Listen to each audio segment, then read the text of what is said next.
key in here. But, you want to see the questions? But if it doesn't have the DOK on it, I can click right here and see what the question was. But the lowest ones, the ones that, if I were you, I would revisit. Yes, ma'am. I would revisit the ones where they had less than, the ones that were definitely the lowest, but the ones where they had less than mastery on it. Yes, like, ma'am.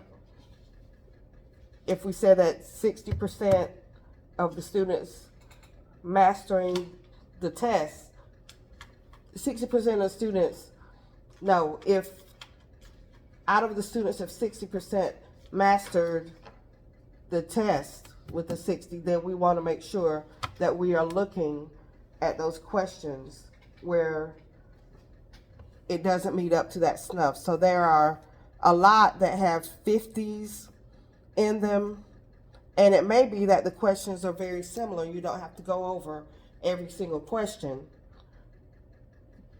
you know, in depth, but I would definitely, whenever you are going over your test tomorrow, I'll definitely hit question number 12, 15, and 46. Yes, ma'am. Because they had the lowest, the very lowest of your students. I will say this too. I'm looking at a comparison. I don't know if you got this on your side or not. I'll just turn it around there. But this was the practice versus the test. The reason I do the practice because I can actually see, you know, if I would have just gave the test on Monday yesterday, and I could have done that. Who does that? I wouldn't, but some do. Okay. So what we did, we were finished the unit. There was nothing else to cover in the new standards for this particular unit. So what I chose to do was use SchoolNet to do a practice. Okay, you see that their score was 64, and today, you know, it increased to above 70. The 64 would be good for a passing grade in this course, but that wouldn't be good for proficiency. The 71, of course, is good for proficiency. So I think the practice, given a practice from SchoolNet to give them an idea, and I'm planning to do that every unit. I've always done that, and I learned that from Miss Fanny Lowry. Always, you know, give a study guide, and I believe you've done that when you were teaching physical science. I've seen you do that. Always do the study guide, and that helps the student. And yeah, the data shows that it helped these kids. I mean, they increased more tested today than yesterday. I had 25 But yesterday. 26. you know what?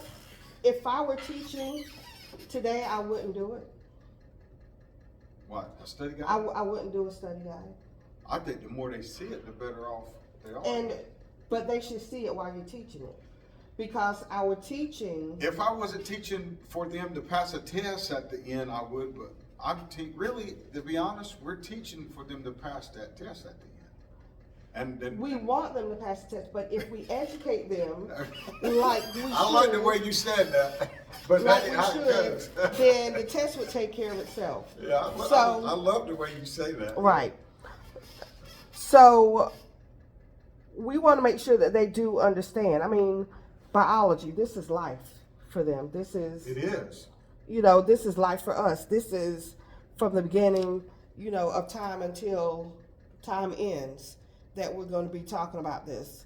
So it's important that they see it while you're teaching it and that they see the rigor in those questions while you're teaching. So if you taught 4.2 today, then give them 5 SchoolNet questions, 10 SchoolNet questions dealing with that particular standard to see if they got it. I mean, that's how you can incorporate SchoolNet into your everyday teaching. Yeah. So you don't have to give a 50-question study guide and then give them those same questions.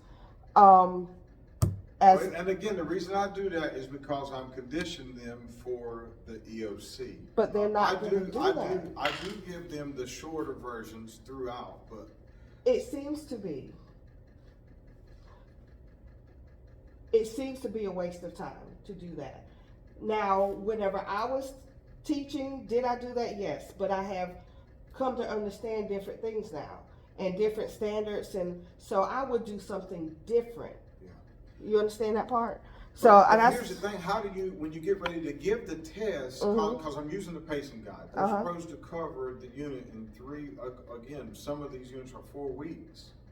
You still have to give a comprehensive exam on that unit at some point, and it's hard to give, you know, a minimum amount of questions for that unit. I understand that we give quizzes throughout, and I do quizzes, but what do you call a quiz? How many questions are on a quiz? about 20 or less. That's 20 or less. 20 is too much. Or too less, much for a or quiz. less. Sometimes it's 5, sometimes it's 10, but never more than 20. I would say no more than 15 No more for than a 15. quiz. Okay. That would be hard, and that's a stretch, you know, to say a quiz is going to be 15 questions, because if they see these questions, if they see the school net every time, even if it's every other day, then that is going to be the conditioning that you need. Right.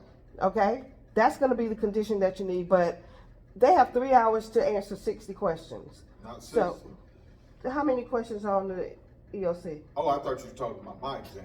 You're talking about EOC. Right. They don't have 3 hours in your class. They have 90 minutes. Right? And some days not 90. And they finish 60 in an hour because they're conditioned. That's not conditioned.